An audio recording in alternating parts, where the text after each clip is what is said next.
Hey there! Most of you have probably heard your parents or other boomers saying you should buy a house.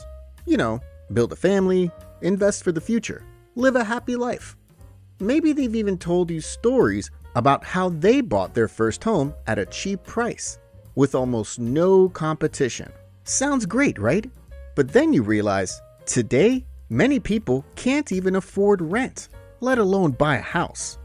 Even those with mortgages struggle to keep up with the payments. You might think this is just a problem in your country and consider moving somewhere else, only to discover the same issue almost everywhere in the world. So what's really happening?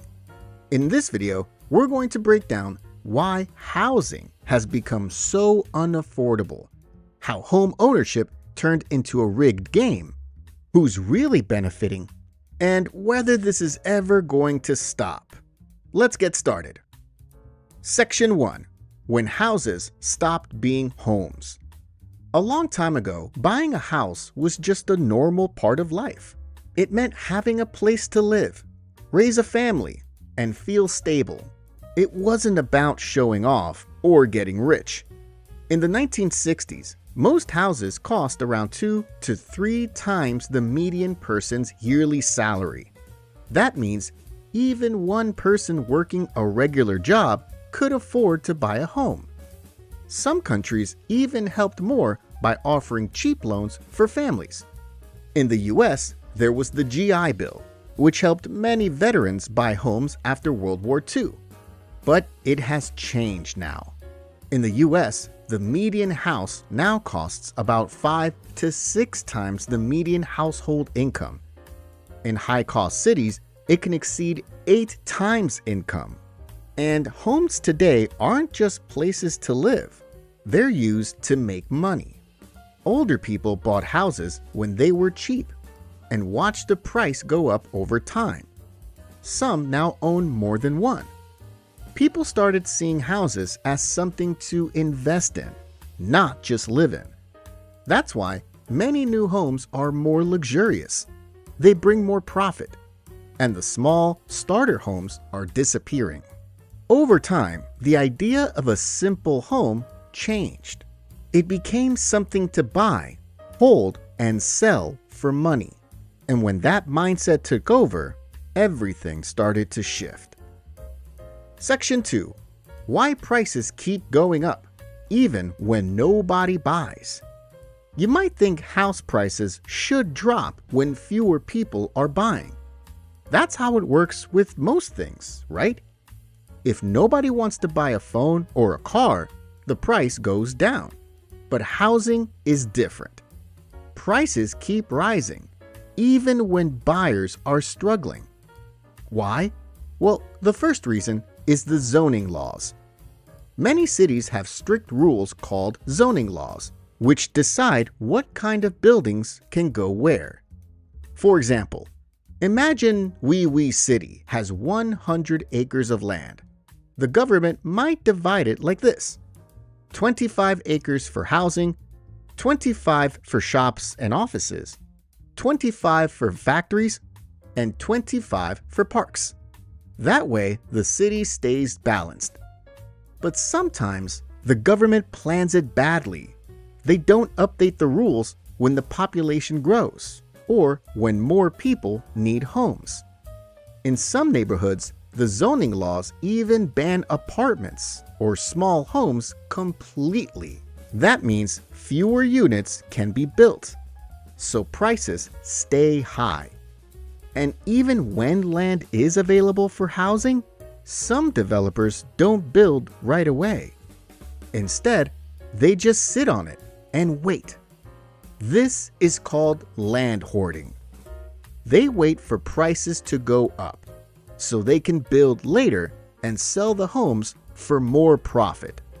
Second is the complicated building process itself. Construction is slow and expensive. It can get delayed by permit issues, rising material costs, worker shortages, or even bad weather. Sometimes it's even worse. The land gets stuck in a legal dispute, and the whole project stops forever. That's why you sometimes see half-finished ghost buildings just sitting there. And when builders do manage to build, they usually go for big, luxury homes because those bring in more profit. Third is zombie houses. Yeah, some homes aren't even lived in. Investors buy them, leave them empty, and wait for prices to rise.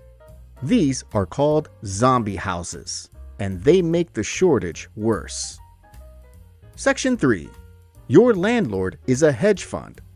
Back then, if you rented a place, your landlord was usually just a normal person, maybe a retired couple, or someone with a second house. Yeah, like the Mr. Bean cartoon, living on top of his grumpy landlady. Well, that still exists today, but not as much as before, because many renters nowadays don't even know who owns their home. In lots of cities, it's not a person at all. It's a giant company.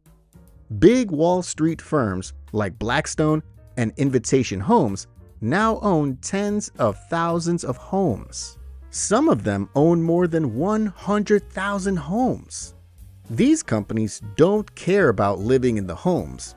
They care about using them to make more profit. That's one reason rents keep rising, even when fewer people are buying homes. And it's not just Wall Street.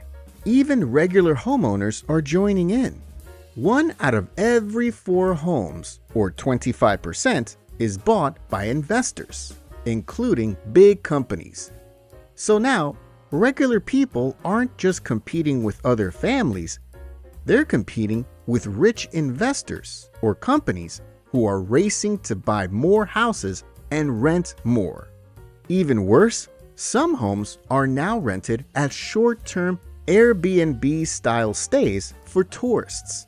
If you haven't heard of Airbnb, it's a way to rent out your house or apartment for a few days or even longer.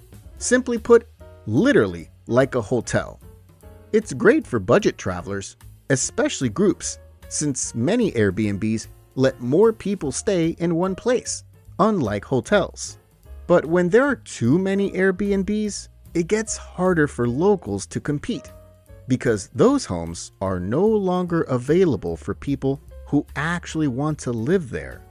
That's why, if you've seen the news lately, many locals in places like Barcelona, Spain, have started to push back against tourism because so many homes have turned into Airbnbs, driving the locals out and making the housing even more scarce. Section 4. Make the problem and sell the solution. If you've ever complained about not being able to afford a house, someone probably told you it's your fault. Maybe they said you should stop buying avocado toast or work harder. But that's not the real reason people are locked out. The truth is, home prices have gone up way faster than wages. Even if you save every month, the price of the house rises faster than your savings. And when politicians try to help, it often backfires. They give out tax breaks or first-time buyer bonuses, which sounds good, but these programs only increase demand. Sometimes they don't provide more houses, so prices go even higher. Meanwhile, the system is full of contradictions. Some homeowners vote to block new housing developments because they want to protect the value of their own homes.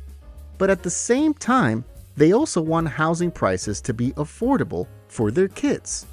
That doesn't add up. And we haven't talked about the mortgage part, as the mortgage rules keep changing. Getting a home loan keeps getting harder. Even if you do everything right, the goal keeps moving away as the house price and rent keep rising. In big cities, renters often spend 35 to 45% of their income on rent, way above the recommended 30%. And even people who manage to buy often feel stuck with high monthly payments and rising interest. And that's why many people feel stuck. Section 5. Is renting the new normal? People often ask, can we fix this? Well, the answer is yes, but it won't be easy. There are a few ideas experts suggest. The first idea is called a land value tax. That means instead of taxing both land and buildings, you tax only the land, whether the building on it is a mansion or a hut. Yeah, this doesn't 100% work, but it encourages owners to build or sell instead of sitting on empty land, just waiting for prices to rise. The second idea is zoning reform, changing the rules so more homes can be built, like apartments or smaller units. Some places are even talking about banning big companies from buying single-family homes, so regular people have a fair chance. And finally, ending or reducing tax benefits for owners with multiple homes. This could reduce the number of houses used purely as investments and free up more homes for first-time buyers. So why aren't we doing all this already? One of the reasons is because most people in power already own homes. In fact, about 65% of Americans do. Yeah, higher than expected, huh? That means if prices drop, a lot of people would be angry, including voters. No politician wants that. And a sudden dip in prices could be dangerous.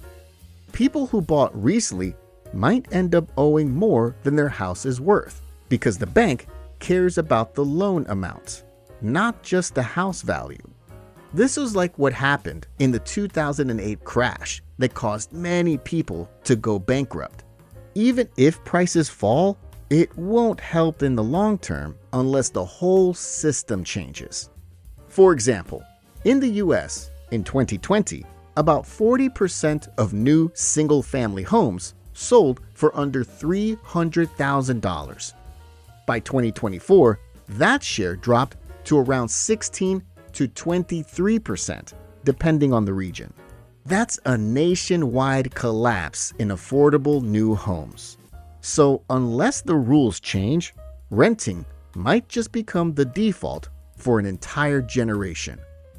Owning a home is supposed to be part of the dream, but we've made sure most dreamers can't afford it. So, in conclusion, why can't people afford homes anymore? It's not just about high prices. It's about how the whole system changed. Homes used to be something you live in. Now, they're treated like investment tools. Prices are pushed up on purpose. Supply is held back. And big investors are buying houses before regular families even get the chance. Unless we fix the whole system, the real problems won't ever be solved.